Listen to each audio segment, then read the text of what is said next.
I don't want to scare anyone, but I'm going to give it to you straight about Jason. His body was never recovered from the lake after he drowned. I have no idea what I'm doing. Ladies and gentlemen, it is Halloween 2016. That means that this is a very special Halloween edition to the PrattleCast. My name is Razzle. I am joined by Shakezilla TV for episode 36 of the PrattleCast. I had thought for half a second we were going to do some improv. Because I didn't know where you were going to go with that. I had thought improv was happening there. No, not tonight. No improv today. Okay, I can handle it. Yeah, this is being recorded on Halloween night. It's actually about to start getting dark where I'm at. Not where you're at, I'm sure, but where I'm at, it's about to start getting a little bit dark. It's getting a little bit, it's getting a little bit dark out there. I just hope nobody comes up to my house and wants, the trick or treat or anything. I'm in an apartment, so I think I'm safe. Yeah, I'm not. I remember as a kid, you could roam the halls of apartment buildings and actually, trick or treat door to door, but they don't do that anymore.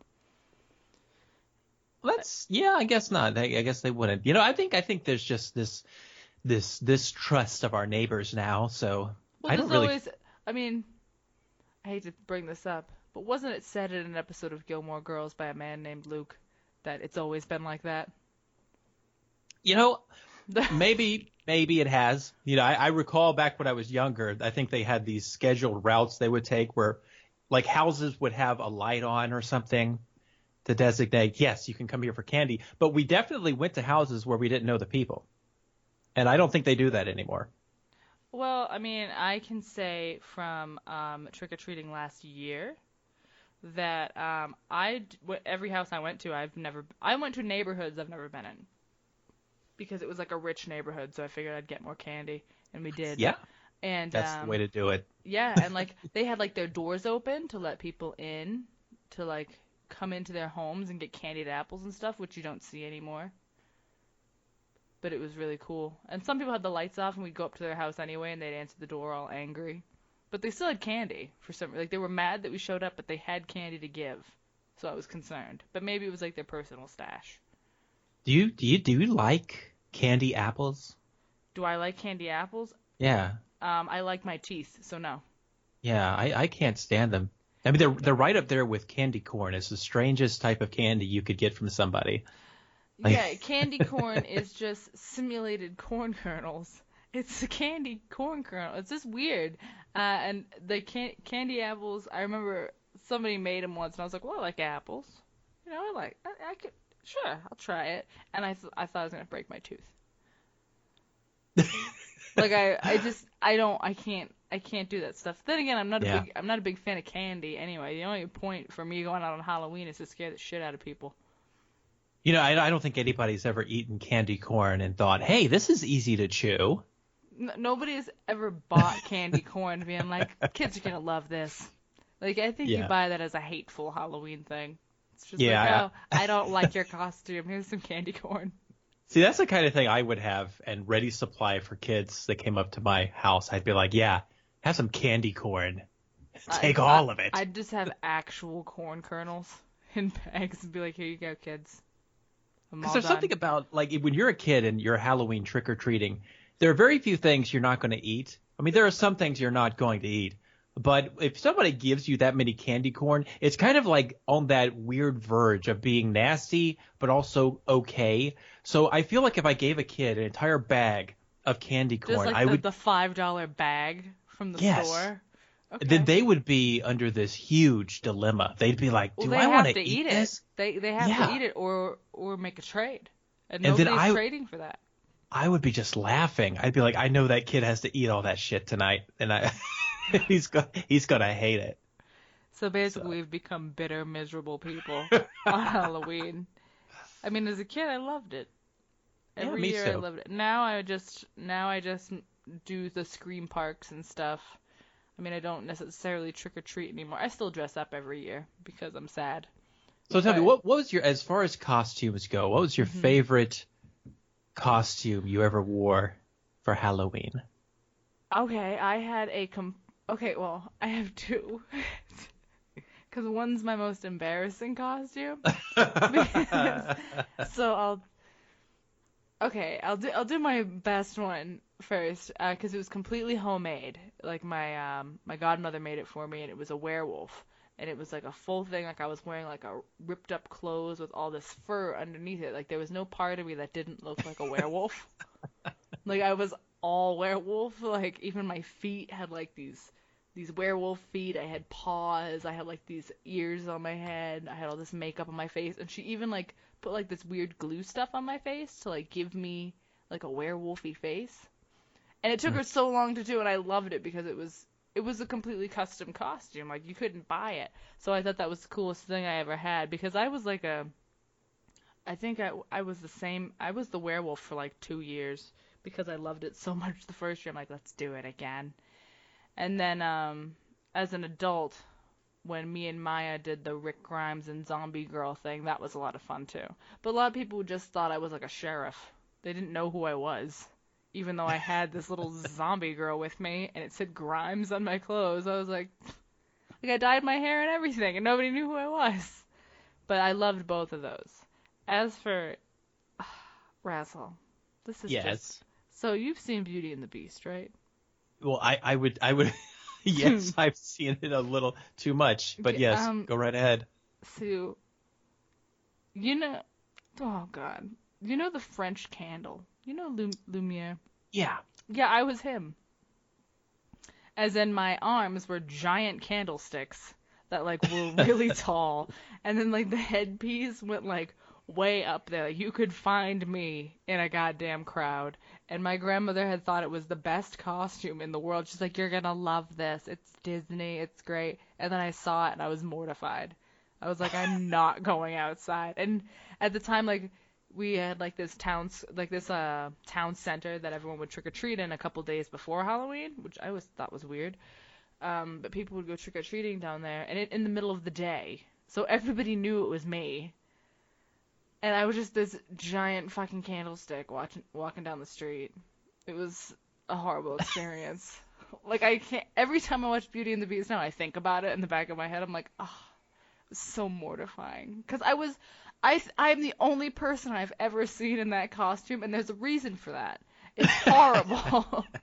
It's not good. But yeah, those were my best and worst.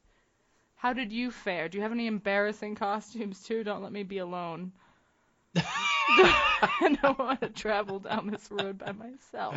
I was trying to think about like what costumes I wore to Halloween. I do remember one year we did like the sheets with like the slit eyes so you could look like ghosts, Lazy. Yeah. Lazy. That was one year, like when we were really little. And I do recall one year I think my brother and I went. I think he went as Batman and I was Oscar the Grouch. That is an interesting way to separate the two of you. Brother dresses up as Batman, Oscar the Grouch. You would assume we'd have been Batman and Robin or something, but no. Yeah, no. Like showing some kind of friendship, but you'd just rather be in a trash can. You're just like, no, I'll just sit in the trash can. Were you in was it a trash can costume? I don't know. Like or I've you just like a green weird monster thing? I think it was like, it was a long time ago. So it was one of those costumes that I'm assuming it was a store-bought costume, and it had like this I've only seen one picture of it ever. And it looks like something you just kind of put on, like you put your sleeves through it. You put your arms through the sleeves and you wear it. See, when I had looked into like how costumes looked as you go back in time, and costumes used to be so creepy because they were so simple. Like most costumes used to just be like those like solid thick masks, and there wasn't really much of a costume. Did you ever have a costume that was in that vein?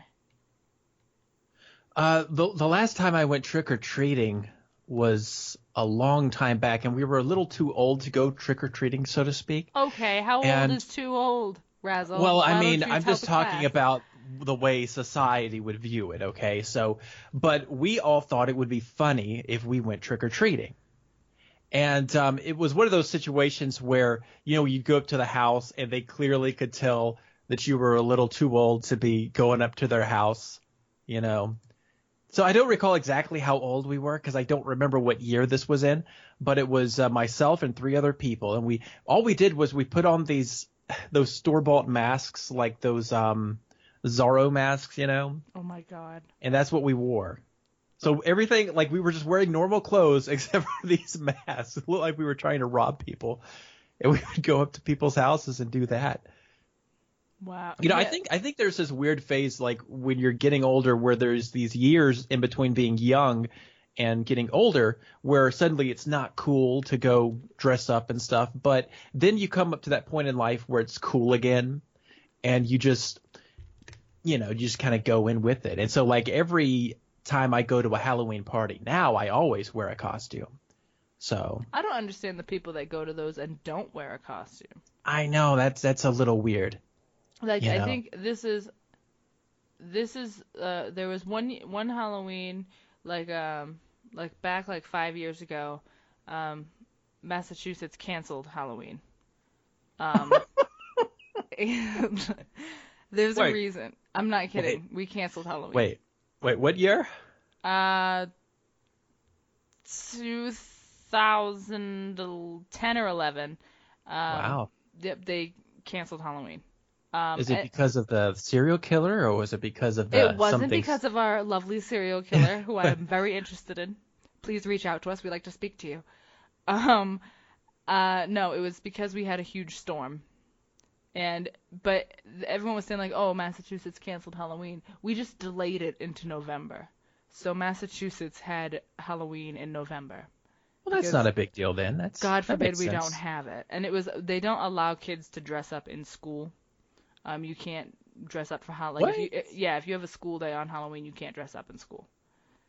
It's a safety thing because that's safety bullshit. Okay. Yeah, we're gonna kill everybody. Apparently, we're hiding massive amounts of weapons underneath our Charmander costumes. But you couldn't do that. But because we had Halloween in November, they let the kids do it, and they had like parades and everything. They like extended all the Halloween candy sales. It was pretty nuts. The rest of the country's looking at you guys like, what the hell are you doing? Why are you guys still doing Halloween? And it's like, yeah, I'm sorry. Is there a problem? Like, are you okay? But talk about procrastination over there. Yeah. Like we had to cancel it because we had a huge storm, and we're like, well, we're just gonna delay it till November because we're not missing Halloween. We are a Halloween state. I just want to bring up that, down here we had Hurricane Matthew. We haven't canceled Halloween. Okay, that was a while ago. Look, we're still recovering, but you're not buried in like feet upon feet of snow and have like major power outages. We had major power outages. Oh, really? Yes. Okay, well, you still didn't have snow, Razzle, so I don't want to hear it. You guys are still fine. But this was the first year that this is the first year minus that one that I'm like not dressing up, like didn't have a costume planned, not like doing that. So it's weird. It's weird to not be doing that on Halloween. But maybe that's like being a grown up, and I'm just not ready to be a grown up. No. Being a grown up is pretty much going to Halloween parties in costume, getting drunk, and having a good time. Yeah, I don't want that though. Yeah, well, that's unfortunate because it's an amazing experience. Okay, I can see that. I would understand it if people knew how to do Halloween costumes. But people don't know how to dress for Halloween. So I'm left disappointed. Like, if I wanted to look at strippers, there's a place I can go for that. If I wanted to look at anybody in slutty outfits, there are places I can go for that. I'm not like a fan, I'm not appreciative of like slutty versions of everything on Halloween. So I think I've been to 2 Halloween parties in my entire existence, and both of them I was like, I cannot. And like a lot of the guys there were dressed up as cups of Starbucks coffee. So I think my generation just sucks. You know what? I've seen that type of thing. I hate it so much. They're not good anymore. the hipster millennial crowd that likes to wear these ridiculously, and I'm sorry, but yeah, they're cheap costumes. Let's call them what they are. They're all They're cheap costumes. people aren't trying for Halloween. It's just like, I know they're let's not. see what I can do, and I just it You know what it drives me is? nuts. People are just going through the fucking motions of Halloween. And that's what they're doing. They're like, oh, look at us. We're so cool and hip because we still dress up. No, you're not dressing up. Dressing up is it's a whole experience in and of itself. It's not like an art form. It's like you got to get really into it. Like let out your creativity. One year I went as Bela Karolyi, the gymnastics coach of the USA. I went out and got myself a. Yeah, how did you pull that off so people knew? Oh, it was actually pretty easy. What I did was I got a 1996 Olympic jacket that I found on eBay. Is it the same one you wore in a stream? No, it actually is a different one. I have a lot of, this one actually had one of the sleeves said gymnastics on it, and it had like the USA colors on it. So, it was very clearly this is a gymnastics jacket. Okay. And then I got a wig and a mustache, and I forget which character wig and mustache I bought because it was for something that just looked similar because it was like the walrus mustache. And so I had that taped on. And then I went and I created an NBC Sports commentator badge and had someone who worked at a press company basically to laminate it and then add a little thing to stick it on my the pocket of my jacket. So I had on there like the press badge for Bela Karolyi. So that's pretty much what my costume was. I went around as Bela Karolyi and I did a Romanian accent through most of the night. See, that's awesome. One year I went as, and I don't remember the character's name, but have you ever seen the Watchmen? Is that what it's called? Yes. Okay. The sort of stuck up bad guy? Well, which one? I want to say his name is Ozymandias or something like that. I can't remember. What's he look like? He's got a mask, like a eye mask, and he. You talking about the Rorschach mask? No, not Rorschach. No, he's not Rorschach. He's I consider him the villain. He's like the environmentalist, kind of prudish guy, who's basically smarter than everybody else. He's. I'd have to look at. I read the book, saw the movie, and I don't know who the hell you're talking about. Hold on one second. Well, then we're gonna have to find out who this person is. I don't know who you're talking about. I feel like I should know. He's the villain. The guy that. Okay, spoiler alert, everybody. Watchmen. Okay. Spoiler alert. If you haven't seen Watchmen, it's okay. At the end of the movie, this is the guy who, if I'm not mistaken, kills Rorschach. And he thinks he's won. And then it turns out that, Rorschach has published his book, so he beats him. I'm looking who killed Rorschach. Ozymandias, that's who he is. Ozymandias. That's who he is. Ozymandis. The world's smartest man. The true antagonist. Anti-hero. That's who I went as. Wait, is it the blue guy? What do you mean blue guy? I don't know. I don't know who the hell you're talking about. I just told you. His name is Ozymandias. I still don't know who that is. I'm going to have to watch Watchmen again. I don't want to, but I will. His real name is Adrian Veidt. He's the world's smartest man. Okay. Okay. I mean, that's fine. I'm sure it was a lovely costume. I just can't recall who this person is. I remember everybody from that movie. I just don't know who the hell you're talking about. See, I thought that was his name. I just couldn't remember. I got a little wrong, but I think it's Ozymandias or Ozymandias or what the hell ever. I never really saw people go as Rorschach people. Good. Well, I wasn't Rorschach. I was this guy. No, I mean, I never saw anybody in costumes of anybody from that when that came out. Yeah, I went as him. I don't remember what year that was. It was probably around the time that was still, popular. Yeah, so it was probably around 2009, 2010. But yeah, I went as him. I've been Professor Snape. Oh, you were hideous? I actually got there was an Australian, what's the right word? Is it seamstress? Is it, I don't know. Well, someone who tailors clothes? Yeah, just creates it though. Yeah, seamstress would be correct. Whatever. Yeah. And they actually created it. They Do you still have took it? my dimensions. Yes, I still have it. And they created this costume for me, and it looks glorious. It's like the frolic coat. It's got the cape and everything. So yeah, it looks great. And You so had I've a got that. custom-made Professor Snape costume before you even were into Harry Potter. Yes. I know that sounds strange, but yes, I mean, I I would did. expect that from a fan, but at the time, you were not a fan. I was not a fan at all. What the hell? And I went overboard with my Professor Snape costume. And yeah, I had no idea what I was doing, obviously. But yes, I did do that. So yeah, I sometimes get into Halloween. I've got a Cyclops costume somewhere around here from the movie version. Yeah. Oh. So yeah, I just remembered last year was the first year I was something that everybody knew what I was. Because the year before last year I did the Rick Grimes thing, but last year I just did Jason. But I didn't do like the mask. It was like a full mask that went down to my shoulders, so I had to tuck it into the shirts. And so I had to I had to bulk up in flannel and then wear like men's jeans so that I looked bigger and boots. And I freaked out a lot of kids. Like I noticed that there's like a line in generations where they don't know who that person is. So they were just scared of me. They were like, "What is that?" Like they were asking their parents like, "What is that? What is that thing? Is that a person?" But I was I was Jason, and I'd never been anything like so regular before. Like I'd done the whole like werewolf thing, but I'd never been like a character like that. So being Jason was pretty fun. And it was so easy to do because I already had everything. I just had to bulk up as much as I could, and then I had to walk around with like this big fake knife, which looked disturbingly real, which meant I had to be like, no, it's not real to people because they were freaking out.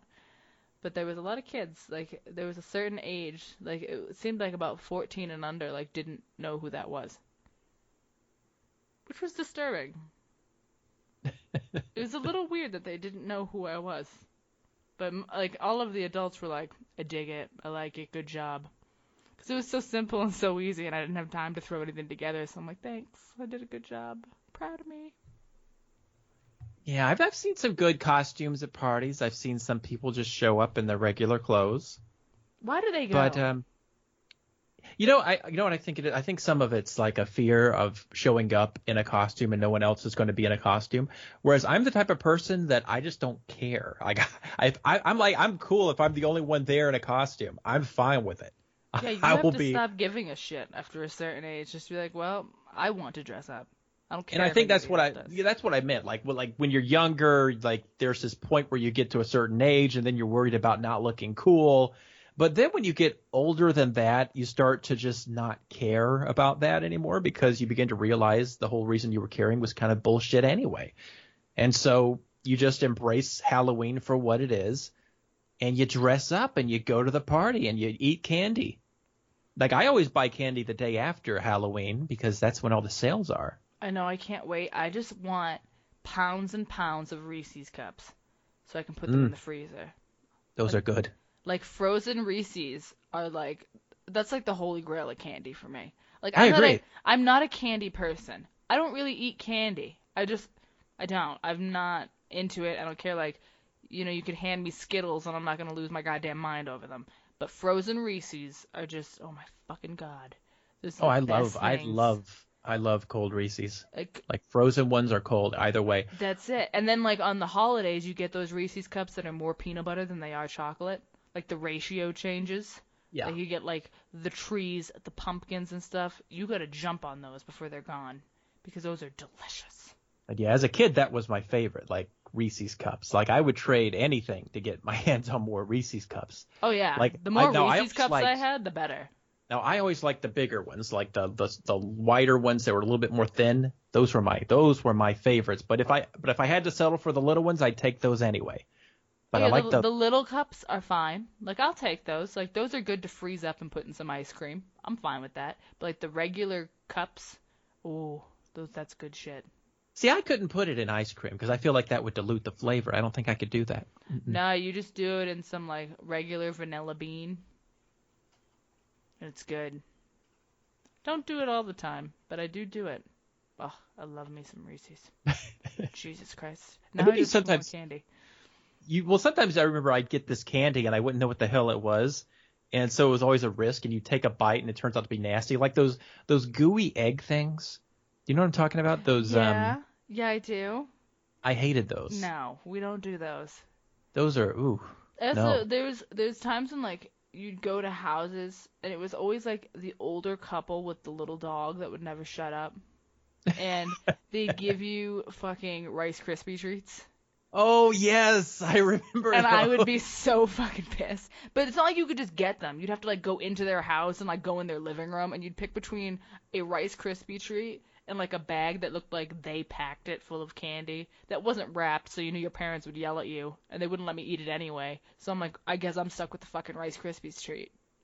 But like, you know what the thing is? I have to do. Like, as a kid, I would agree with you, but as an adult, when I think back on that, I think, that couple, those people were probably so excited to do that because they got visitors, they got kids in their homes, they just probably really got into it. They wanted to do something nice. Which is great, but even as an adult taking a kid trick-or-treating, it's fucking creepy. Like, it's just, it's agree, weird. Like, I understand why they're doing it, and, like, I kind of feel bad for them. And I'm like, yay for you. Like, you get one holiday a year. This is nice. I'm happy for you. But, like, you're walking into, like, and it's got that smell that those houses have. Everyone knows what I'm talking about. So you walk in and it's got that smell, and it's got that dog, and they've got What do you mean that smell? Explain the smell to like that musty old people smell with the plastic on the furniture and everything's crinkling. And all like the decorations, like the balls in the tree, are like those fabric ones that like you could like pop with your hands if you wanted to. You know what one of the smells often associated with quote unquote old people actually is? Because for years it baffled me. Like for years I could not figure out. Like I just figured like as we got older we just started smelling a different way. Like we just started smelling bad. Yeah. Well, yeah. But what I came to realize is that's not it at all. And I had this epiphany when I bought a product at a store that smelt like old people. And you know what that product was? What? You know what it was? It was the men's hair gel. Like the old school kind, like the kind that you don't really buy anymore, like the kind that really gives it that sheen look from like the 1930s and 40s. You know what I'm talking about? Mm-hmm. That hair stuff, that hair product smells like nursing home. That is the that is the smell, and I'm not even joking. That is what it is because I smelt it. Like I bought this because I had it for part of a costume that I was doing for like this 1930s 40s thing. Oh, I had to go get the legit products from that era because I wasn't gonna, You're not gonna half-ass this. Yeah, because I mean, modern hair gel. Here's the thing: modern hair gel is nowhere near as strong as that shit from like the 30s and 40s. Because the 30s and 40s stuff would give it that sheen all day long. It could hold it really in place, but it also didn't thicken it necessarily. So it was like a whole other product in itself. It's like something you just don't get anymore. You can't find it unless you go to like a barber shop or something like that. And yes, that's what it is. That's what that smell is. It's hair product. Well, it makes me really uncomfortable. Like, well, what I'm getting at is as time goes on, I think that smell is going to leave.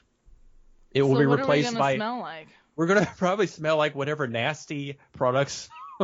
Everyone's gonna smell like fucking Axe and Old Spice. Yes, and then young people are gonna be like, "What is that smell?" Like, why do you smell so potent? And then it's like, just been using Axe, That's my right guard sport stick. This is my Old Spice.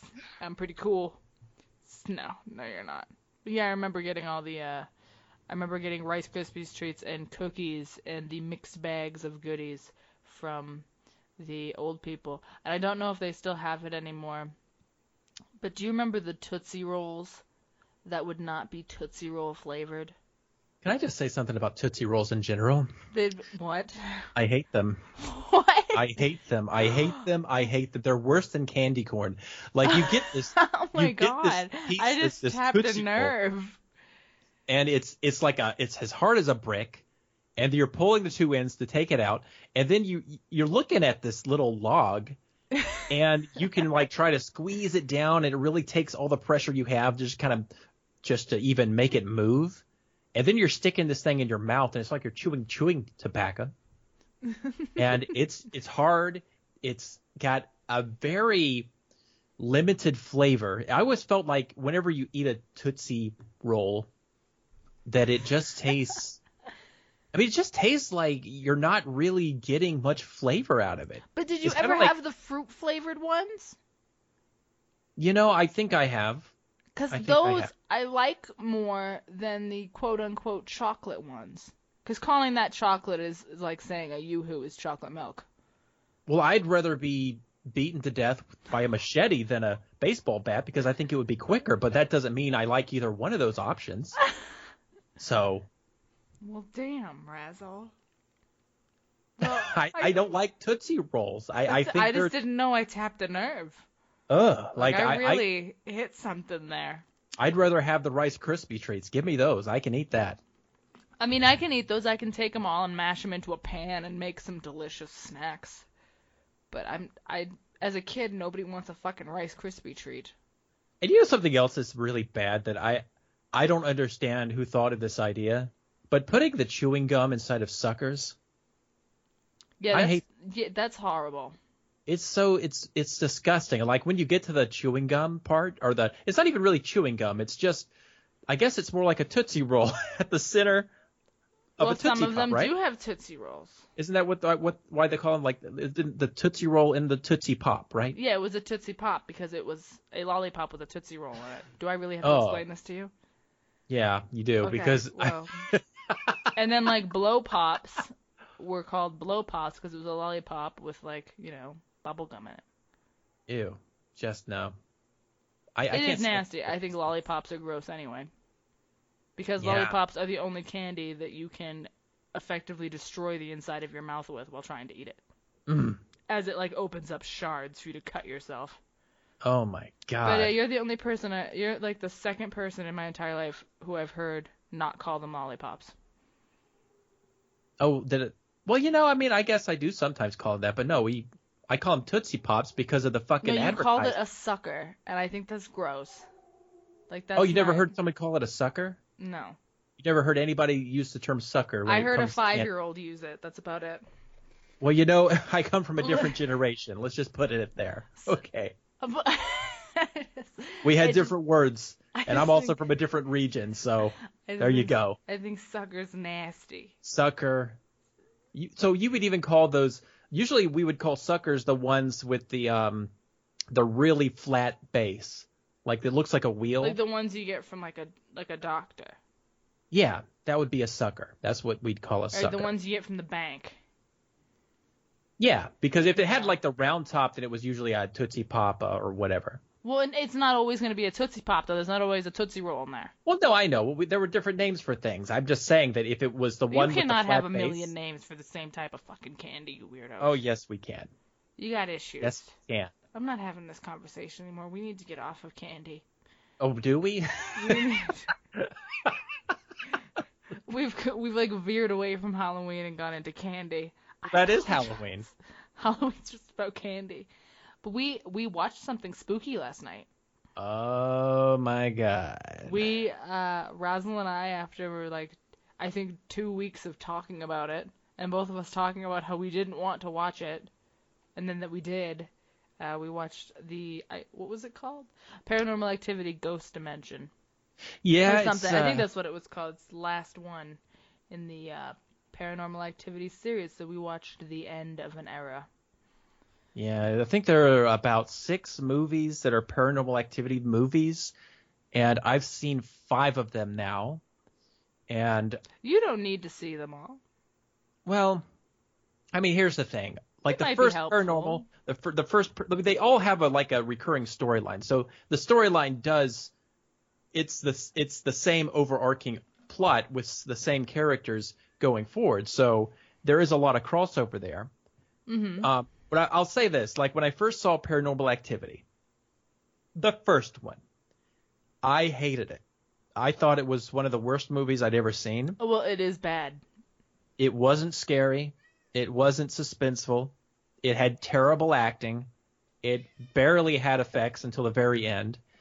And I just thought, this is a really lame film. It didn't scare me at all. And I'm watching a horror film. And I never felt at any point that it was building tension with me. So have you seen the first one? A long time ago when it came out. What did you think of it? I didn't like it. It wasn't a scary movie to me. I was bored through most of it. From what I remember, I just remember being bored. But then again, like anything that comes off as found footage is a gamble. So I was like, I probably won't like this.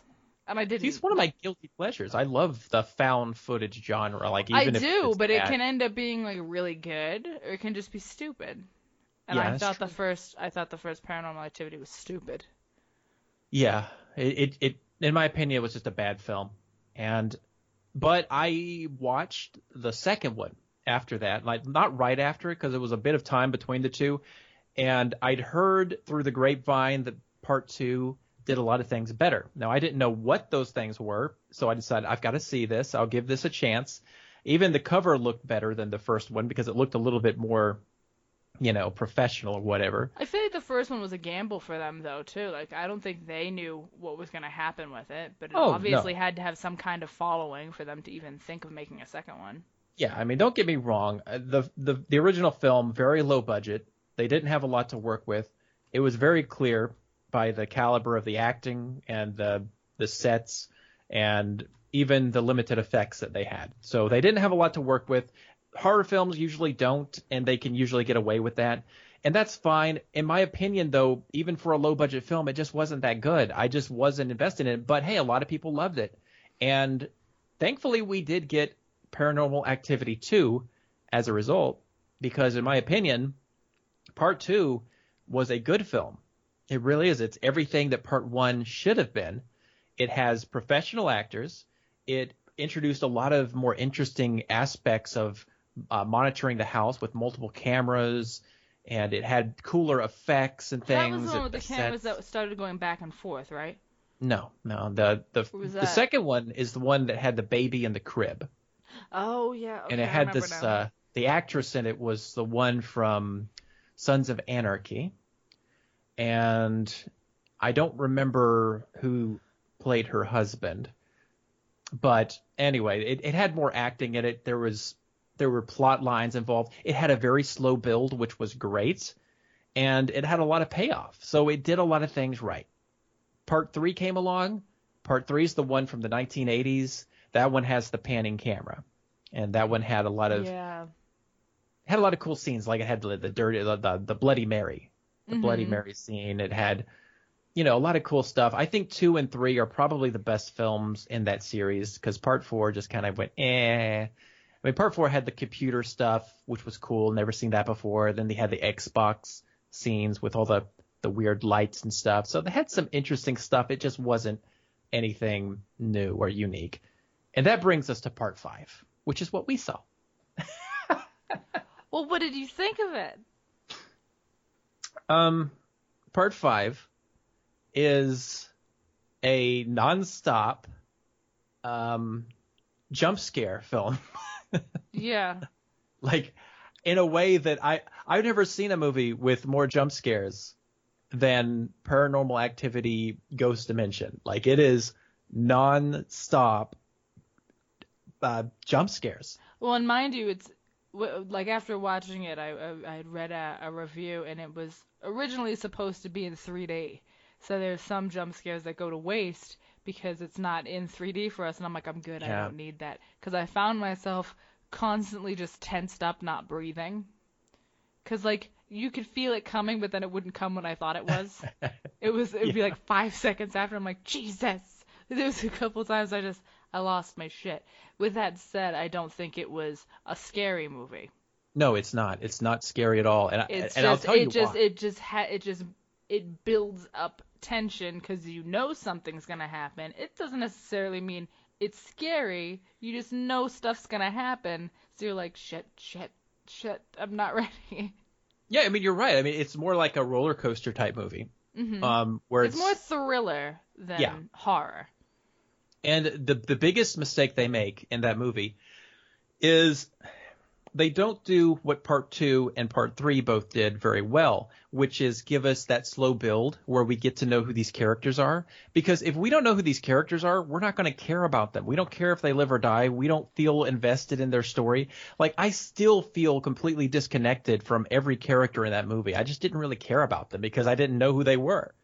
And with part 2 and 3, everything escalates really quickly. Like, you don't get a lot of time. Like, things start happening immediately, whereas like usually like it might be weird, but like you just want to see them doing normal stuff, normal family things, seeing how shitty everyone is, like all the inner relationships and workings, just so you know who you're dealing with. And that doesn't take that long to give us. But they didn't do that. They were just like, yeah, no, we're gonna pull out this camera and get started. Yeah, and the thing about a good horror film is that it knows how to build that tension, because the best part of a horror film is not the payoff. It's not the jump scare. It's not that point of relief. It's everything before that. It's the fear of the unknown. And if we already see what the unknown is in 20 minutes into the film, then at that point it just becomes jump scares. And the thing about a jump scare is the whole reason why I think we crave these horror films is because human beings have that high, that emotional high that they can get through horror, because when we feel that fear, we get tensed up, and then we get that payoff, that release, that whatever. But once you've had that, and then you get it again, and then again, and then again, and then again, after a while it starts dying down. Like, I had no trouble sleeping after watching that movie, which should tell you it's not a very good horror film, because I get really sucked into horror, like to the point that I can't handle it. Yeah. And yet I get more fear out of listening to like those YouTube horror stories than I did watching Paranormal Activity Ghost Dimension. So I was spooked for a minute after. Like, I had to turn the lights on and stuff. Just because my imagination goes crazy. And like I'll start to just see shit in the dark. It doesn't even matter if it was scary. I have to turn the lights on. Or I lose my mind. But I had different reasons. Well, same reasons as you for not being attached to anybody, but I had even more, and we even talked about it during the movie, and I can't stand it in any horror film, is how stupid people are. And how unrealistic they can make characters. Because through this, maybe it spoils it for people, whatever. The mother in this movie is completely absent through majority of the movie, which doesn't make any sense. Like, this whole movie, you're going through this dad with the camera they had in the older movie that from the 80s, and like the dad's seeing all this crazy shit on the camera and being like, hey, like, our daughter's seeing stuff, and the mom's like, oh, hush, you just be quiet. Like, she doesn't care, she doesn't look at it, and I don't think there is a normal mother on this earth that would be like, oh, it's fine, just whatever, it's okay, just don't look at it. It was the dumbest shit just watching it. And then he's got the most obnoxious brother on the planet. I couldn't stand his brother through the entire, because he's not human. Like, he's like, nobody reacts to the things that they were seeing the way that brother did. He was just like, oh, it's fine, it's not a big deal. Like, you're crazy. You're just freaking out, man. It's not a big deal. I'm like, are you stupid? Do you see what's happening in this place? Do you understand?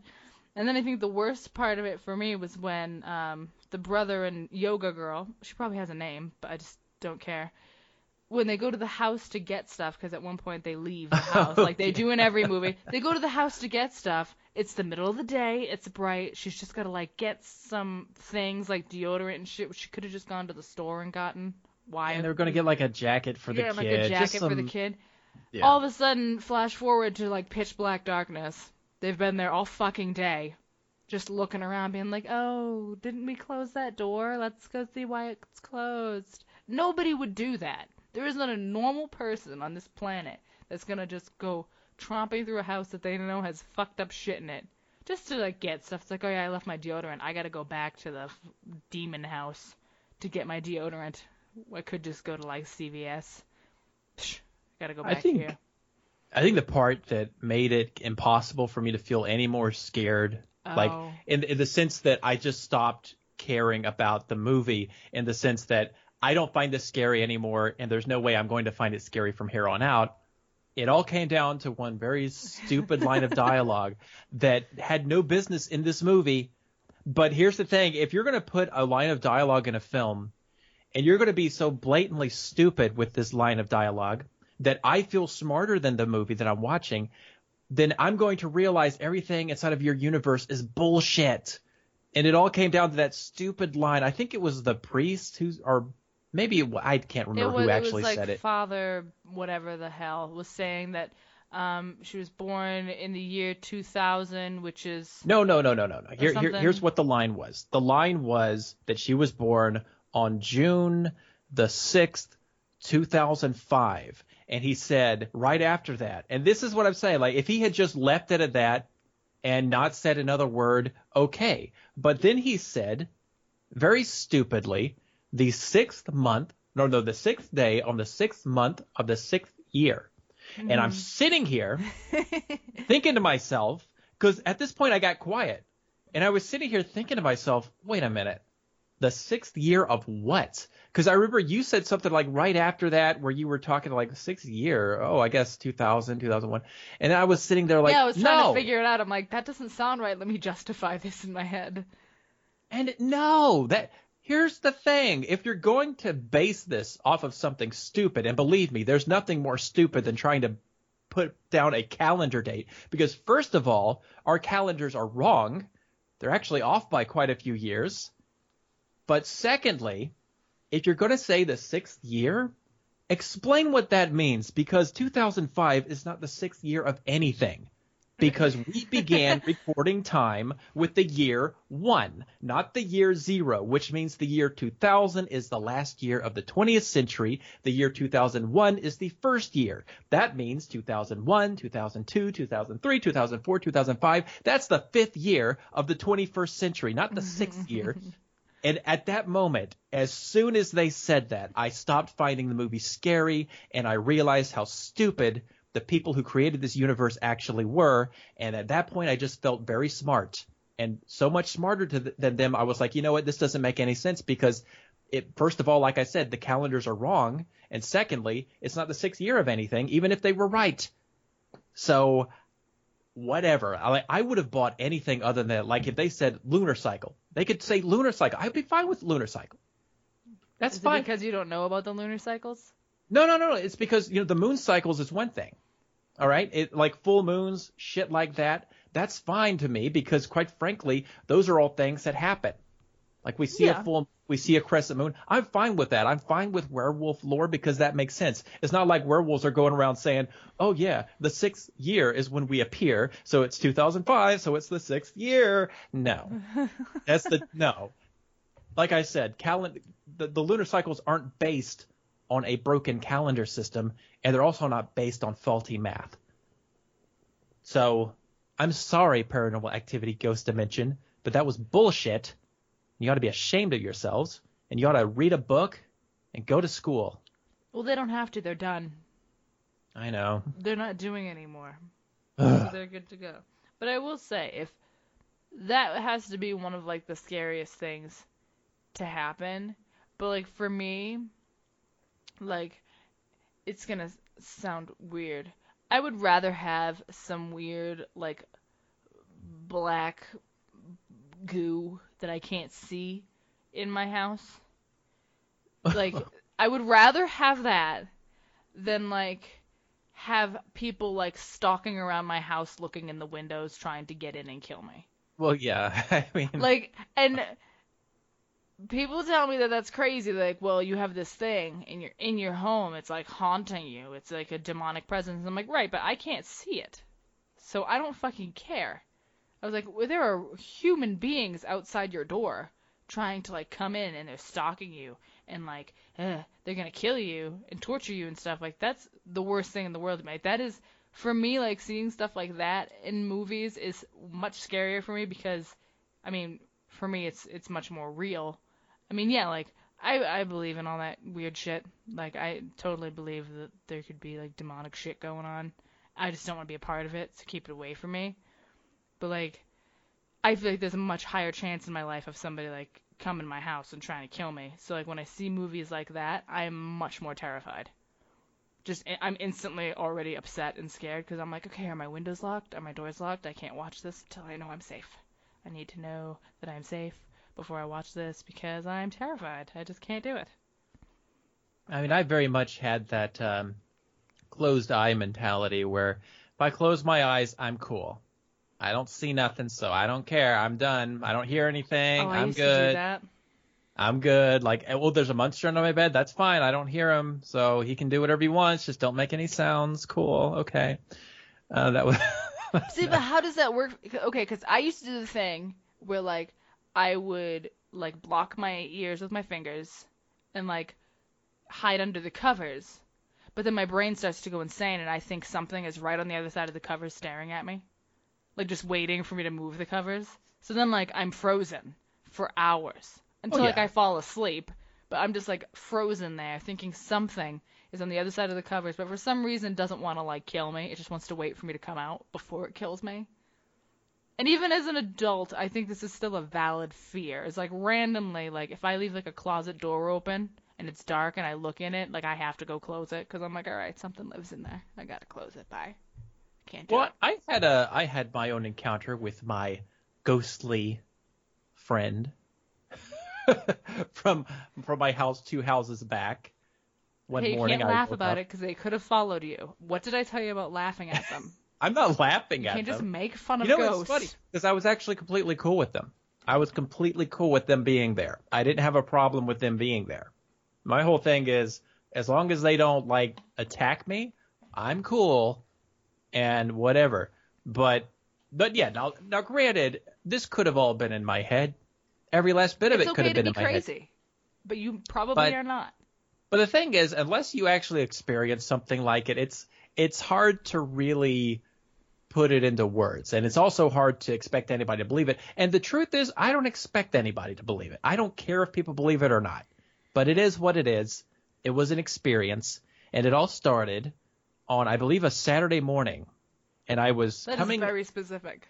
It was a weekend, so I'm pretty sure it was Saturday. It had to have been Saturday because I heard the television going on. And I was living with my dad at the time, who was a minister. So I know he wasn't in church that morning, so it had to be Saturday. So anyway, I am lying in my bed. I've got the door closed. Mm-hmm. And I'm just lying there.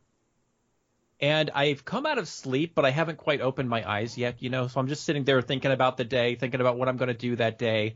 Yep. And I'm just kind of relaxing. And then suddenly at the foot of my bed, I can just feel something just kind of weigh down on it, like someone sitting at the end of the bed. Like somebody just sits down, and you can just feel like the pressure coming down on the bed there at the foot. And my first thought in my head was, oh, my brother's going to play a prank on me. So I was already like thinking, how can I like spook him? How can I flip the tables on this shit? And I was trying to think of something. And as I was sitting there thinking to myself, it suddenly occurred to me, my brother didn't live there. It's that weird moment where you're coming and you're like just coming into consciousness. You're not and you're fully like, awake, so like your brain just picks up the first logical thing it can think of happening. Yeah, and so as I'm sitting there and realizing that there are only 2 people in the house, and the other one is clearly in the living room watching television. And why would he come in your room and sit at the end of your bed? Right, that would be very weird. That would be beyond weird. So I'm already sitting here thinking to myself, like, the brain is trying to justify what's going on. Right. And I can't quite understand it. And as I'm sitting here, because all this is happening in a matter of seconds, by the way. It's like my brain is telling me, oh, that's my brother. Oh, wait a minute, my brother doesn't live here. Our brain moves much faster than we can explain how it moves. Yeah. And as this is going on, I can like feel the depression. What would be the right word here? The pressure on the bed. It's like moving closer to where the pillows It would be the pressure on the bed, so the pressure's moving up. Yeah, it's moving toward like, okay, so I'm like sleeping on the right side of the bed, and this thing, whatever it is like it's like putting pressure on the bed. It feels like, not necessarily sound like, but it feels like something's crawling on the bed to lie down. That's what it feels like. They just wanted to cuddle. And so I'm sitting here. I'm lying here. I'm refusing to open up my eyes because at this point, I'm actually just legitimately trying to figure out what in the hell, who in the hell is this? Well, did you guys have pets at all? Like any kind of pet? No, we didn't have any pets. No, no pets. All right, so you can't even use that. No. And so as this is going on, the part of it that the part of it that ended it for me was whenever this thing got to that point in the bed and it was clearly not moving anymore, my mind is telling me it's all in your head. Like, this is the part where I'm like, okay, maybe I didn't just experience any of that. And as I'm lying there, I feel something like just lie, like the best thing I can think of to describe it is as if someone puts their arm over you, not necessarily hugging you, but like they're just draping their arm over you. Right. And as soon as that happened, I flew out of the bed. Like I threw the sheet off. I jumped up, looked around, and there was nothing there. Like there wasn't even like a spot on the bed, like where no, pressure would have been? No, I didn't see anything. I didn't see it. Granted, I did toss the covers, so I don't know if there would have been something there or not, but no, I didn't see anything. I just felt it. And now that was just the first experience, and I literally just kind of wrote it out in my head after a few minutes. I was like, you know what? I clearly imagined that. Like you were just half asleep. You made it up. I would do the same thing, though. I'd be like, you know what? I'm being crazy. I wasn't even awake yet. I woke myself out of a weird dream. And you know what I began to think to myself? Well, first of all, was that I was coming out of sleep, so clearly I might have still been dreaming. The other thing was the fan on the ceiling was running, so maybe it was causing the sheets to move in strange ways, and I was just interpreting the data wrong because it's not like I actually saw anything. Interpreting the data where we're using science to justify this. Well, it's amazing what you'll do to just kind of write something off, because I was sitting there like, no. And it wasn't until like a few months later that something very similar happened, except this time it happened a little differently. Months? I think so. I think it was about 3 months. But did you never mentioned the incident to your dad? I brought up something to my dad where I was like, do you know of anything that's happened in this house? Like, do you know if anybody's died in this house? Has anyone died here? He checked on it. I don't think anybody did. So, like, yeah, I thought about it enough to bring it up, but that was it. Okay. And the second time, it is important to remember that, like, when I'm saying this, like, I wasn't really scared. I don't think that's the right word for it. I think I was mostly curious at that point. Like, as soon as I came out of the bed and I was looking around, it's like, that was really weird. But I kind of am really curious now. But I didn't think much about it for very long because, like I said, I wrote it off. I just thought, it's nothing. Until one night, I think it was about 3 a.m., and I only know this because of what happened right after. But that night, I felt like something was, like, looking at me. Like, okay, so I'm, like, on the right side of the bed. I'm on my right shoulder, and I'm facing toward where my the dresser, not the dresser, but my bedside table with my alarm clock and all that, That's what I'm facing toward. And I feel like something's looking at me. That, like, and people, we know when somebody's looking at us. And I just feel that. So I'm coming out of sleep, and I just feel like somebody's staring at me. And then I swear I can hear what sounds like footsteps walking around my bed. And at this point, I'm like, oh, you got to be kidding me. It is the middle of the night. It's dark, and someone's in here. God damn it. Oh, you got to be kidding me. And then it stops. Like, I don't hear anything. But do you still feel like someone's, like, there? This time, I don't remember if I felt any pressure in the bed, but I might have felt like toward where the feet of the bed are. I might have felt something there. Because this thing happened. This was the second time. It actually happened 3 times. But the second time I'm only bringing it up because it was kind of curious in the sense that it was different than the other 2 times, in the sense that it started right there looking at me, and then it moved out of the way. And then I kind of start doing that thing where I start creeping my eyes open a little bit. You know, like trying to like Mm-hmm. squint them open because I don't really But like you don't want the see thing to anything. know that your eyes Yeah. are open either. You don't want it to know that you see it, so you're just like, God damn it, I want to Yeah, open my eyes. I don't want it to know that I'm awake. Right. I'm You like you I'm want to thinking you want to act as asleep as possible. yeah. And that's what I like. That's when I started making out like the lights of the alarm clock. That's why I knew what time it was, because I was hoping that it was like closer to like 6 or something, so I could just go into the kitchen, grab something to eat, Go and into start the my day. light. But it's like 3 a.m. and I'm just sitting there. I'm lying there, and as I'm lying there, I kind of just put my eyes back shut, and I'm like, can I just please go back to sleep? Can I just please fall back asleep? And eventually I did. But the next time happened very similar to that. That time I know it was sort of like a weird combination of the two, where I felt like something was staring at me from the foot of my bed, and then I felt the pressure down at the foot of my bed. And those were the only 3 times it ever happened that I was there. So But there was like no record of anything happening there? no record, no deaths or anything. So I don't know what it was. Could I it have mean, it just still been? could have been. Someone still could have died, even if there's no record. Oh yeah, sure. I mean, People think die about it like everywhere all the this. time. That's what I'm saying. Like before there was a house there, maybe somebody died there.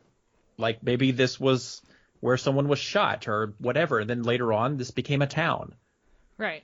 I mean, people have been on the planet for a very long time. It could have been a cave person for all I know, but or it could have just been my head, playing tricks on me, or it could have just been, the mood of the night or whatever. So I doubt it. who You were knows what it was? haunted. I never found out what it was. I moved and it never happened again. I moved to another place and then I moved to another place and never happened again. So I've kind of written it off in the sense that, it may have been tied to the house or it might have just been in my head and Well, I feel whatever. like if it was something going on in your head, it would have happened to you in other places after. Yeah, well, the thing is, though, the room was different. So maybe it was tied to the way the fan moved, or maybe it was tied to. So what I'm saying is that I'm not opposed to it being something else. I'm just saying that I know what I experienced, and it felt weird. And I definitely had that sense that somebody was staring at me, and I definitely felt those, pressures downside of the bed. So what was it? Who knows? Maybe there are some ghost experts out there who know. I don't have a damn clue. so See, So oh God. See, at my grandmother's house, there was I mean, I guess you could say it's similar, except everybody in the house had something to do with it. Because I remember, because when I first was living there, like we had a whole finished basement, and I was living down there before it inevitably flooded, and I was shuttled upstairs. And I had in the basement, we had like the boiler room door, the bathroom door, laundry room door, and big closet door. I always had like the bathroom door open with the light on at night because it just got so dark down there that like I couldn't see where I was going if I didn't have that on. So I always had that light on. Always left the closet door closed and the laundry room closed. Every single morning I woke up, my closet was open. So I thought my sister was like taking clothes to like go to school in. And I didn't say anything for a while, but then it was like every single day. So I finally went up to my sister and I'm like, why are you taking my clothes? And she was like, what are you talking about? She's like, I wouldn't wear your clothes. And then we got in like a big fight about it. And I was like, what? Well, stop taking my clothes. And I thought she was just lying. And I was like, stop taking my clothes. I was like, get your own clothes. And I was bullshit. And then, like, I would have dreams when I was down there, but I have fucked up dreams anyway, so I didn't think anything. Whenever I was down in the basement, I would have dreams that there was something running at me from the opposite side of the room. And I don't know if you've ever had a dream, okay, it could just be me. Like, I have dreams sometimes where, like, I'll know that I'm awake. And, like, I'll be screaming, like, trying to scream, and I can't scream, trying to tell people to wake me up. And I'm like, please, somebody wake me the fuck. I don't want to be here anymore. And like I'll be trying to force my eyes open, but I can't get out of the dream. It's like I want to wake up, but I can't do it. And I would have a lot of these in the basement, and it was always something that I'd be staring at from across the room because it would get dark in like the corners because it's a big basement, and my TV light only traveled so far because I always slept with the TV on. And something would always rush at me and then pin me down all the time. So like I would start sleeping in the living room if I had too many of those dreams. But I just thought I was being crazy, like I was just having bad dreams. And then I started to get like freaked out of the basement. I'm like, but there's no reason to. But every single night, my closet door would open. But like the dream, whatever was rushing at me wasn't rushing from the closet. It was just rushing from across the room, and I never put the two together. So eventually I move upstairs, and we have a hollow with 3 bedrooms. And my uncle moved in downstairs. He started complaining about the closet. And I was like, okay, well, I mean, it's just a thing that happens. Nobody's stealing your clothes, so I guess it's just a thing that's happening now. I don't know. And he thought it was mice or something else. And I'm like, yeah, mice are opening the damn door. All right, that makes sense. Like, he's just trying to justify it because he's like he lives in a very black and white world. Like, that's just how he is. So I'm like, all right, whatever works for you. And didn't hear anything for a while. And then one night my grandmother came busting into my bedroom, and she's like, who the hell is here? And I was like, what are you talking about? She's like, I know you snuck a boy into this house. And I was like, what in the And I'm like sitting at my computer. I'm like, what is going on right now? She's like, there's a man in the house. So I instantly go into a panic. I'm like, what are you talking about? And her and Megan both saw somebody who was dressed in all black or just a shadow walking through the hallway into my bedroom. And that used to be Megan's bedroom. And she used to say that all the time that she would have like sleep paralysis in there, like she couldn't move. Mm-hmm. And I could never sleep in that room with the doors closed. And they kept saying they saw somebody walking in there, and there'd be times when I would walk out of the room at night and go into the kitchen and stuff and swear to God that I saw like my roommate Lena like in my room. I'd be like, hey, were you just in my room? And she's like, no. So and then like we'd see stuff in the living room, like I would think somebody was sitting on the couch in there. Nobody was sitting on the couch in there. Because I'd be like, Megan, like to my sister, and she wasn't in there. So I'm like, oh, fine, okay, whatever. And like you'd always like feel weird at certain parts of the night going through the house. So like I just wouldn't want to. I'd be like, I don't know. But we ended up looking into it, which was a mistake. Because unlike your incident, someone did die in the house. Someone blew their brains out in the basement, in the back of the basement before it was finished. So whoever that was just must be roaming the goddamn halls of the house, scaring the shit out of people, because everybody in the house saw it. Like I would see stuff when I was like dreaming, like something was always rushing at me, but like nothing was ever like hurting anybody. It just scared the shit out of me. And like I'd always think I saw somebody like standing into the doorway of my room when I wasn't in there, or sitting in the living room.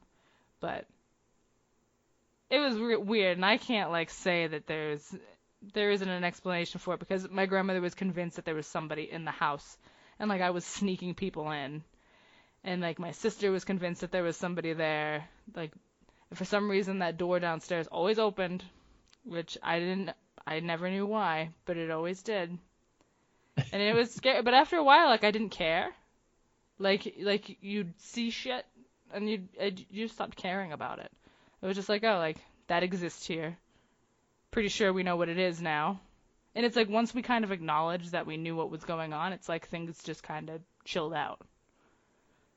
Which I don't know if that meant like the thing wanted attention or what, or just wanted us to know what the hell it was. I don't know how any of that stuff works, but we all stopped being afraid of it. It's like, yeah, we still noticed things happening, but it wasn't like scary anymore.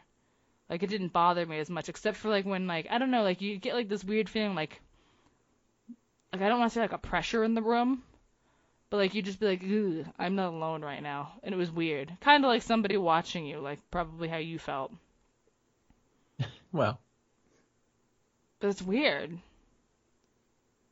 Yes. But that was like the most like intense experience I think I'd ever had, was living in that house. But then over time it just kind of like, it became less of a scary thing because we knew nobody was actually walking through the house anymore.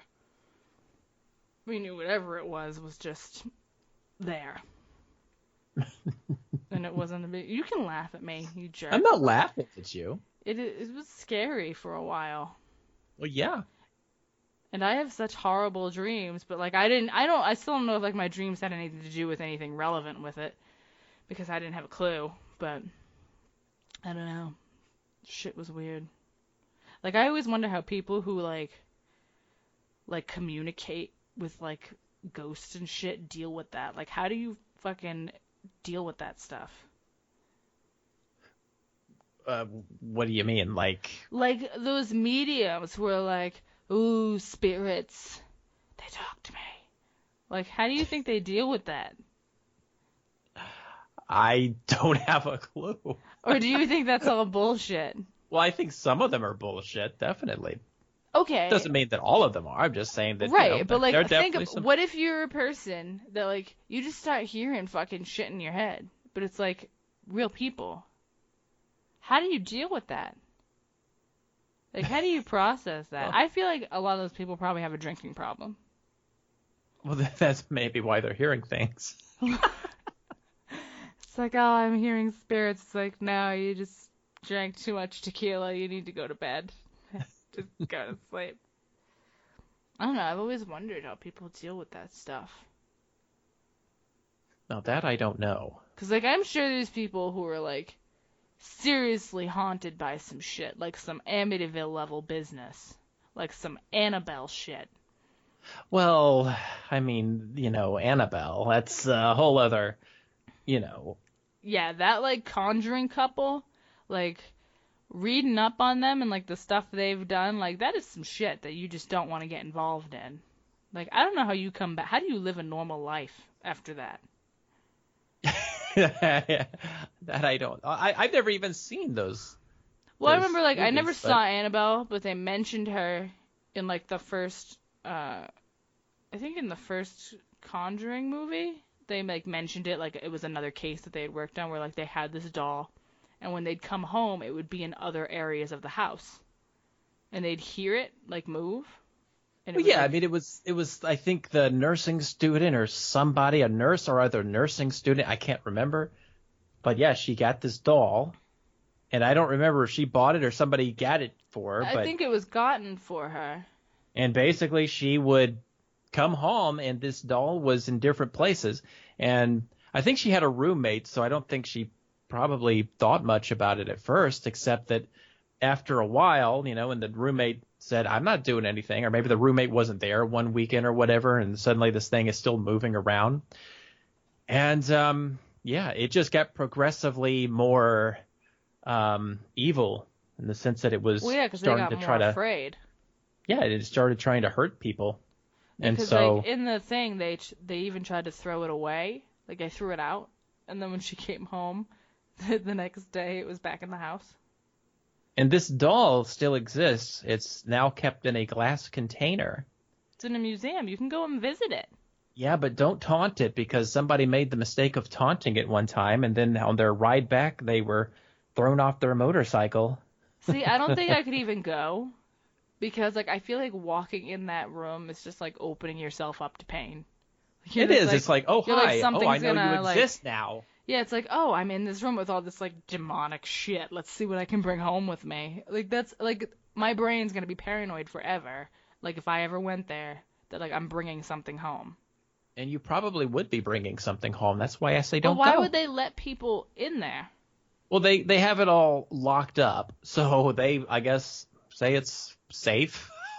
But I'm like, why? I don't get why they would have something like that on display. Because the thing is, and this is the skeptic part of me. All right. My thing is, if I was one of them and I captured this doll thing and I've got it locked up in a glass case, why would I have it so easily accessible to the public? Why wouldn't I have buried this thing somewhere and not told anybody where it was and, like, put it in a frickin' concrete encasement somewhere, or maybe, done something with it where it can't get out? And then, because, one day things from each case that they did, they would take something. Like, well, they would take an important piece from each case and keep it with them. It was usually whatever, like, things were coming from, they would take it because it would be safer with them in their home than anywhere else. But if you have a home full of this stuff... Well, here's the thing. I mean, they're not going to be around forever, so what the hell are they going to do with this stuff? Just having somebody inherit it? Passing it on to the children. Oh, that's a brilliant idea. Say, hey, kids, we just wanted to give you a lifetime of demons. Because here's the thing, because, one of them is going to be skeptical about it and is going to want to break something open just to see, because someone down the line is going to do that. Yeah. So, I mean, Eventually, someone's gonna break into the museum. Eventually, someone's gonna take something from the museum. Yeah. Because the museum is their house. So. And hey, if people want to go do, whatever, then okay. But I'm pretty cool just letting it stay where it is. I just say so you keep would it never where it go is. see it? I don't have any intention of going to go see it. No, I don't see why I would want to go see it. Because all you're going to do is you're going to go see a doll in a glass case. Here's the other thing. Why wouldn't they just put a different doll on display than the actual one? Tell them it's the same one? Because you probably wouldn't feel the evil. I mean, I would anyway because I'm paranoid. I'd be like, oh shit. It wouldn't matter what it was. I'd just be freaked out. But I mean, if the motorcycle story is true, then you'd think they would move it because someone got hurt by it. Well, I mean, they probably now have a sign that says, don't be stupid, don't taunt the doll. I'm pretty sure they had that sign up beforehand. Well, then he's an idiot. That person is stupid. But I just mean, most people are stupid, so if you're going to have something on display like that, you should assume somebody's going to do something stupid. Yeah. I couldn't. I mean, I want to go. I like that shit. Like, I like to be scared. So, I mean, I'd want to go. But out of every scary thing that could happen to you, what do you think is the worst? What? I told you, like, the worst thing to me is, like, people outside your house, like, looking in through the windows trying to get in and shit. Like The Strangers, like that movie. Like, people are in the house with you, but you don't really know. But then you do know, but you can't find them. Like, that stuff bothers me more than anything on this earth. Like, what is the worst thing to you? Probably dolls or clowns. I don't know. So did the Chucky movies ruin your life? No, Chucky didn't bother me. But I think it's because Chucky doesn't really look like a doll. He just looks like a person. Chucky scared the hell out of me. I mean, well, Chucky's only scary until before you see him, and then it's like he's like a mini Freddy Krueger type character who just wants to make, No, jokes. He scared me. Because, like, when I was a kid, I had a lot of dolls, and after I watched Chucky, like, I ripped all their heads, arms, and legs off and threw them out the window. Which looked very fucked up to the neighbors. But, like, I wasn't supposed to be watching it. Like, I snuck into the living room, and I saw it. And, like, I was, like, sitting behind the couch, just creeping, like, watching the whole movie, and I was fucking terrified. Well, I never had a doll since that. Well, there's that one island full of dolls. What are you talking about? What are you doing with your life? What is this? What? What is this? that little patch of island where there's nothing but dolls on it? No, I don't know what you're talking about. Are you serious? Hold on one second. Let me look this up really fast so I can tell you exactly where it is. I thought you were looking it up because you weren't sure if you were making it up. No, I know that it's real because I saw it on quite a few little documentary things. Why, if you don't like dolls, why do you seek them out? Like, why do you hurt yourself? Like, I don't seek out home invasion videos. Well, wait a minute. I didn't seek this out. It just happened to be there. Maybe this one's it. The Isla de las Muñecas? The island of the dolls? Okay, Maybe this is it. This one's got a bunch of hanging dolls, so it could be it. I'm looking. Oh, that's disgusting. It's just south of Mexico City. It's a small island with a sad background, which never intended to be a tourist destination. It's dedicated to the lost soul of a poor girl who met her fate too soon in strange circumstances. So we dedicate mounds upon mounds of dolls. Yeah, and they say that when you're there, it's like haunted. So like you'll hear things and you'll have something following you. All the dolls are possessed by her spirit. The dolls move and stuff. This is all local legend. They say they hear dolls whispering to each other. Well, I've seen this featured on things like one of those mini documentary shows. Well, I use the term documentary fairly loosely, but like those Monster Hunter type shows where they go in and they investigate claims of paranormal activity, and so they've recorded because on that particular episode, if I remember right, they couldn't stay there very long because they didn't want to. Like they just at night being surrounded by all those dolls, and they said they felt like they could hear them talking to each other, and so they just said, "Yeah, we're done. We're out of here. Yeah, just apparently this one guy who claims he found a girl and hung a doll to, like, show respect. Apparently he started being haunted by it, so he kept hanging more, but people think he's just a crazy old man, which he could be. Oh, it. I wouldn't go. I'm One not of the things- going to this One of the things I want to bring up about these types of shows is I remember one time they went to Ireland, and their recording equipment would sometimes end up missing things, or like a piece of recording equipment would be knocked over or whatever. And they immediately they started talking about it like it was leprechauns. And I was sitting here like, if this wasn't in Ireland, I guarantee you they would have said it was ghosts. So I was sitting here like, why wouldn't we just say this is a ghost encounter instead of leprechauns? I mean, I didn't get why we made that jump because it was in Ireland. it's the ghost of leprechauns. No, they said legit leprechauns. That's what the locals believe it is. I mean, but so they were investigating, looking for leprechauns, and I'm sitting here like, well, everything you're describing, like batteries turning up missing, and pieces of recording equipment having things unplugged, and things being knocked over, those are the types of activities that Ghost would do on other episodes of this show. So why of a sudden are we calling these leprechauns? Like, why are we looking for leprechauns? Which show is this? This is the one. Is this one with the guy with like the muscly arms who always sounds really dramatic? Yeah, I think that's the one like I'm thinking of. Ryan, he's like, this time on Ghost Adventures. Yeah, something like that. He's got because like, he has this like little hair. crew, and they always use the term, what is it? They use something like home base, or it's not HQ. They go like home camp, or yeah, I think you're talking about Ghost Adventures. That's got to be what and it is. And he always puts his face like real close to the camera where it's in night vision sometimes, and he's like, "What was that? Did anyone hear that?"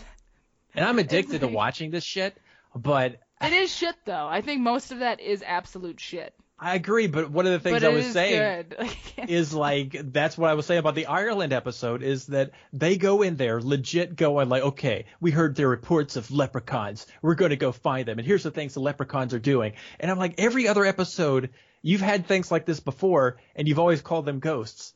But now it's in Ireland, and the locals say they're leprechauns. So now you're going along with it and saying, yeah, they're leprechauns. Let's go find the leprechauns. Like, yeah, the locals know more than we do, apparently. So we're going leprechaun hunting. I don't know if this is true or not, but that host, I think he now does something with like Sasquatch or Bigfoot. I was scrolling through the channels when I was at the hotel a couple weeks back. Something different then. I think he may be doing a different show, because I was scrolling through channels. I could have sworn I saw him, and the show was called Searching for Bigfoot. Is that on Animal Planet? You know what? Let me do a real quick. There's a Bigfoot show like on Animal Planet that's been on for fucking years. I shit you, if a show has been on for that long and they still haven't found Bigfoot, I hate to tell you. Like, you know what though, like, I can't say that like stuff like that wasn't real at a time. It's just, it probably isn't now. Because if they're really experts and they're like amazing hunters and trackers and they know where this shit is and they see the footprints and hear it howling, they would have found it by now. It was funny. I type in Ghost Adventures, and the first thing that shows up is Island of the Dolls. But Jesus. But I don't know if this is actually the one maybe it is, but hold on. Let's see if we can find out if this is the right place. I don't think this is it. I don't think this is that guy doesn't look familiar to me at all. But what, the douchey guy? Yeah. Because he does look like a douchebag. I don't think that's him. Maybe you're thinking of the, hold on. I don't think this is it. He doesn't look like the guy I'm thinking of. Well, let me see. There's Ghost Hunters. No, it's not that. Paranormal State. No. The Dead Files. Nope. Paranormal Witness. Paranormal Witness? Let's see what that says. No, I don't think that's it either. No. It's got this one host, and he goes all these countries. Destination Truth. That's gotta be it. That motherfucker. Hold on one second. Let me find this guy. Yeah, Josh Gates. That's the guy I'm like, thinking yeah. of. Hold on one second. Let's see if Josh Gates is the guy I'm thinking of, because if so, then this would be the show he's working on right now. Let's find out. Actor and Expedition Unknown. Maybe that's the other show I'm thinking of. I don't know. But yeah, this guy here, Destination Truth. So the show isn't even on the air anymore. But that's the guy I was thinking of. I'm glad we spent so much time talking about trying to find this guy. I mean, me too. We obviously needed to know. He does Expedition Unknown now. He's exploring legends and mysteries. I wonder if he does the Bigfoot there. Nope. Maybe no. Well, I wonder who this other Bigfoot guy was, though. I thought it was him, but maybe I was wrong. The whole chasing Bigfoot thing has been on Animal Planet forever, and it's so fucking stupid. That might be what it is. The only show that like has like monsters and scary stuff that's like relevant for me is River Monsters, because that guy, Jeremy Wade, is a god. Like, he will find some shit that like nobody's ever found before, or like, oh yeah, only 20 people have ever seen this like weird shark. He'll just find shit in the water, and he actually finds them. He doesn't say, oh, I think I see something in the water there. Oh, we lost it. No, he actually finds stuff every time. So if you're looking for a show that actually finds weird things, yeah, I think I've seen that show. I think I saw the first episode where he sticks his feet into like a tub filled with piranha. He puts his whole body in a thing of piranhas just to see, because like he's all about the science. He's like, well, what fish would just eat somebody? And everyone was like, oh, piranhas. And he's like, well, no. Yeah, no, they're only going to eat something that's dead, and he was proving it by putting his feet in this tub, and they all ran away. He sat in the whole thing. He like put his whole body in eventually, and he was like, see, I'm good. Yeah, but they all went to the other side. Like, they would not get near him. Yeah, they were like scared of him. And speaking of weird things in the ocean, there's also those weird things, those mouthy things that latch onto other fish. Lampreys. Oh my god, they're like wormy fucking pickle monsters. Yeah, because they were like a year or so ago, they were like falling from the sky because people believed that seagulls were taking them and dropping them on towns inadvertently. Why were they falling from the fucking sky?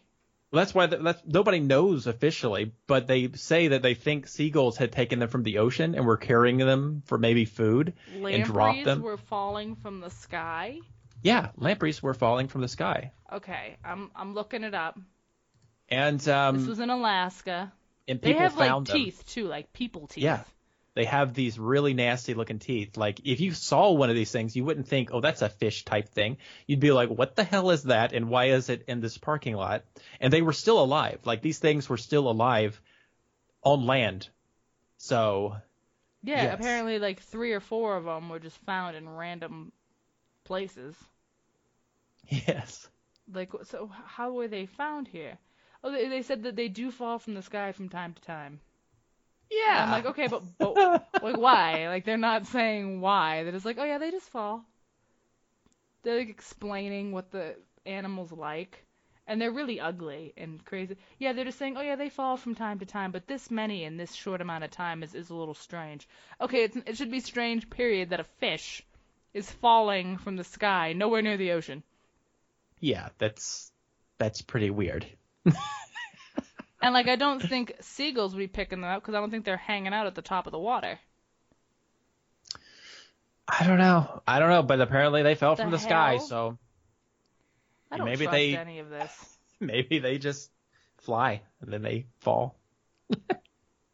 So be careful when you're walking around outside. You never know when a lamprey might hit you. Wouldn't that just be the weirdest thing? You're like walking around, suddenly this lamprey falls from the sky and hits you on the way down. I shit you not, I would kill myself. It would be the most horrifying experience. Can you? Because at first, like, I would just think something hit me, and then like imagine if like it doesn't just hit you, but like you're wearing like a sweater and it like gets stuck inside the sweater, so you have this fucking wiggly fish thing with teeth in your clothes. I would lose my mind. Yeah, that would Or would it worse? What if it latches? Well, I don't know. I don't know if they'd be able to survive off a mammal. Like, I think because of the nutrients they require, they probably would have to have something that's aquatic. Well, because I know they have latched on to people because they're like, hey, what are you? But I would lose my mind. I don't like slimy, weird stuff anyway. I don't like fish. Keep fish away from me. They're weird. They're creepy. They don't have souls. And I was looking at some of these other weird animals out here. And by weird, I mean not usually very known animals, but like the fanged deer, the deer with fangs, which it's a apparently, musk deer. Yeah, the musk deer, yeah. which they thought they had gone extinct, and then apparently they started finding them again. And then there was the what they call the vampire squirrel. What? Yeah, the vampire squirrel. Now, they call it that because locals believe these things are responsible for disemboweling these deer in the area. And they finally found footage of these things because they were recording in the area, and they finally saw evidence that this new squirrel existed like a year or so ago. And it has like these really long pointy ears, and it's got like this really bushy tail. But they don't have any evidence this thing is responsible for killing deer. It's just that this is a new type of squirrel, and they were very excited about discovering it. And then there was this other thing on here, and this is all from the Washington Post article I found today from a year ago, and it's called the Dementor Wasp. And the Dementor Wasp is named after the Harry Potter creature that sucks people's souls. Well, it's new as in, I think within the last 10 years or so that they started finding these, I'm assuming. And basically this thing will inject its prey with venom. And the venom causes the prey to be unable to make its own movements. So what the wasp will do is it will take it, like usually it will take things like a cockroach or whatever. It'll inject it with venom, and then it will lead the cockroach, like it's a zombie, back to its nest so it can eat it. What? Yeah, because the roach cannot make any movements on its own. It has to be led places because its legs can still move, but it can't choose where it's going. So this thing exists. It's a cockroach wasp.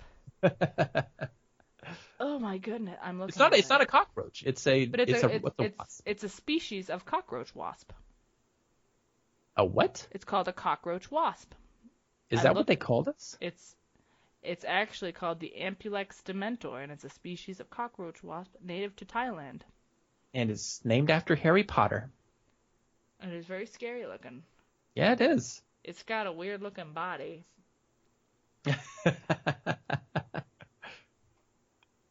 See, there's too much scary stuff in the... I'm done. I can't live like this. And we're already at like an hour and a half, and I didn't get to like half the shit I wanted to. Really? Do you want us to go? Is there something else? No, like I just had like weird shit. Like I had like a bunch more weird shit, but we can always just do another one. Fuck it. Yeah, I mean there'll always be another Halloween. I'm just saying. Yeah.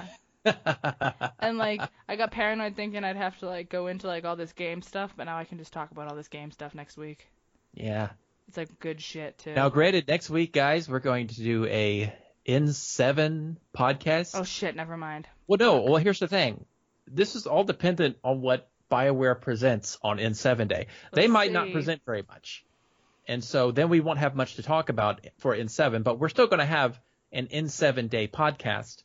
And it just might not be about anything if they don't give us anything to work with. Maybe we'll share some Mass Effect memories. Maybe we'll do something like that. Maybe we'll talk about our first BioWare experiences, our favorite BioWare games. We might have a little bit of BioWare love because sometimes we're a little, well, I wouldn't say we're mean or rude. I just think that we're critical in the sense that we expect certain things when game developers say they're going to do things. So I'd say we're critical, but we're not. Yeah, I just don't have high expectations right now. And I think that's a fully justified opinion. But next week we're going to have an N7 Day podcast. Hopefully BioWare will release some information about their next Mass Effect game. And so that's the plan anyway. So we'll see what happens on N7 Day. Yeah, I mean, it's either going to go well or we're going to just forget Mass Effect exists that week. It's whatever we need to do. We're gonna be either grieving or we'll be okay. It's one or the other. We'll just have to see how it goes. But you can email us at theprattlecast@gmail.com. Leave us a message at speakpipe.com/theprattlecast. All the episodes are uploaded to YouTube. The Twitter name is what you would think it is, the Prattlecast. Our personal Twitters are ShakeZillaTV and Razzle_Dazzles. We stream together every Friday or Saturday at 7 p.m. Eastern Standard Time on Twitch. We are on the very last chapter of Gears of War 4 and then going back to Saints Row 4? 4? Is it 4? Yes, it's 4. Jesus Christ. It's been so long, I don't even know which one it is anymore. But yeah, so we'll be here for that this Friday. We doing Friday? I think we are. Alright, well, we think we're doing Friday. So stay tuned. We never talk about this beforehand, but we probably should. Be nice to each other. We'll see you next week.